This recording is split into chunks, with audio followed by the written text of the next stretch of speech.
fragment du journal d'Olivier. Hier, quand j'arrivai, vers 7 heures du soir, mon hôte, tout joyeux, me fit d'abord asseoir dans ce petit salon de bambou et de perse. Et là, nous devisions de matières diverses. Sa maison, ses récoltes, quand soudain, sur le seuil de la porte ouverte au jardin, sa fille entra, des fleurs plein son chapeau de paille, et, comme au bruit du vent, un chevreuil qui tressaille, surprise, s'arrêta devant moi, l'inconnu. Et son père lui dit pourquoi j'étais venu, comment je m'appelais, et que j'étais leur hôte, et que je l'avais vue alors qu'elle était haute, comme cela. La main du bonhomme indiquait la taille d'un enfant debout sur le parquet, et qu'on me garderait le plus longtemps possible.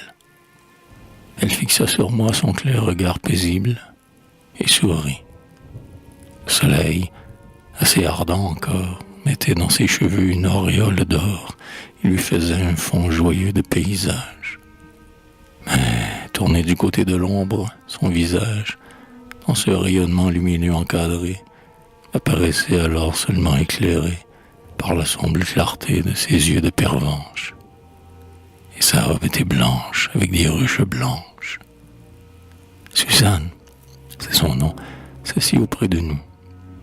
Elle avait répandu les fleurs sur ses genoux, et, tout en arrangeant la gerbe encore humide, elle nous regardait, curieuse et timide.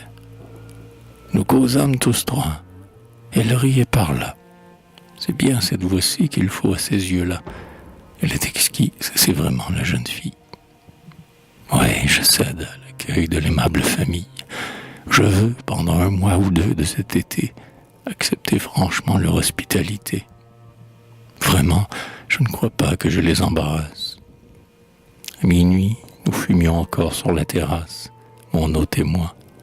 Je suis dans la chambre d'amis, où j'ai, jusqu'au matin, comme un enfant, dormi. Je suis bien. Tout à l'heure, en ouvrant ma fenêtre, pour voir les environs et pour me reconnaître, j'étais comme grisé par le vent du matin. Une fille chantait sur la route, au lointain. Elle a passé, portant une cruche à l'épaule. J'ai là, devant mes yeux, logé dans ce vieux saule, un nid de loriot, et, si j'étais méchant, je pourrais envoler les œufs en me penchant. Je me parle tout seul, à voix haute, et divague. Et je sens naître en moi l'espoir confus et vague, on ne sait quel bonheur qui vient et que j'attends. Qui est-ce qui disait que je n'ai plus 20 ans?